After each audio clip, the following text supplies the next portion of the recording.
សួស្តីបងប្អូនប្រិយមិត្តទាំងអស់គ្នាសូមស្វាគមន៍មកកាន់កម្មវិធី podcast របស់យើងនៅថ្ងៃនេះនាងគនាមសុជាតាពិតជាមានសេចក្តីសោមនស្សរីករាយណាស់ដែលបានត្រឡប់មកជួបបងប្អូនម្ដងទៀតជាមួយប្រធានបទដ៏សំខាន់មួយគឺ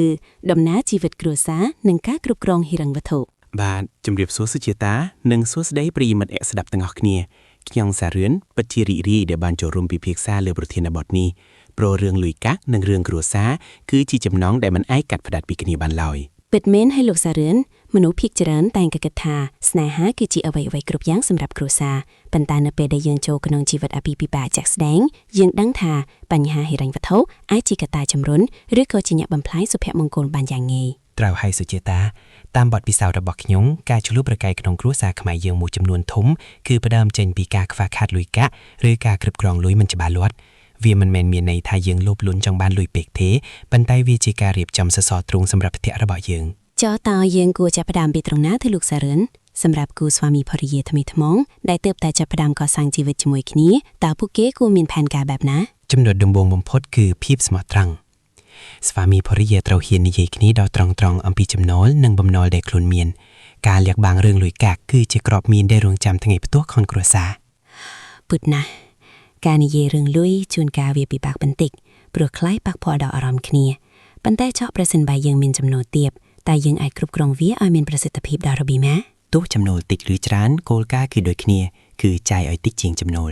យើងត្រូវបែងចែកកញ្ចប់ថវិកាឲ្យច្បាស់ដូចជាកញ្ចប់ចំណាយចាំបាច់កញ្ចប់សន្សំនិងកញ្ចប់សម្រាប់គ្រាអាសន្នសូម្បីតែការសន្សំត្រឹមតែ 10,000 រៀលក្នុងមួយថ្ងៃក៏វាអាចក្លាយជាទីពឹងដ៏ធំនៅថ្ងៃក្រោយដែរមែនហើយដោយពាក្យចាស់ពោលថាសន្សំសំចៃប្រសើរជាងរកបានច្រើនចុះចំពោះការចិញ្ចឹមកូនវិញនៅក្នុងសម័យកាលនេះការចំណាយលើការអប់រំកូនៗគឺខ្ពស់ណាស់នេះជាចំណុចសំខាន់ការវិនិយោគលើកូនគឺជាការវិនិយោគដែលចំណេញបំផុតប៉ុន្តែវាក៏ទាមទារការត្រៀមលក្ខណៈទុកជាមុនដែរឪពុកម្ដាយគួរចាប់ផ្ដើមសន្សំសម្រាប់អាហារូបករណ៍កូនតាំងពីពួកគេនៅតូចកុំចាំដល់ពេលកូនចូលសាកលវិទ្យាល័យទើបយើងចាប់ផ្ដើមភ័យស្លន់ស្លោស្ដាប់ទៅហាក់ដូចជាមានរបៀបរៀបរយណាស់ចោះបើមានម្នាក់ក្នុងគ្រួសារចូលចិត្តចាយវាយខ្លាំងហើយម្នាក់ទៀតចូលចិត្តសន្សំតើគួរសម្របសម្រួលគ្នាបែបណាស្មាយនេះជាបញ្ហាទូទៅ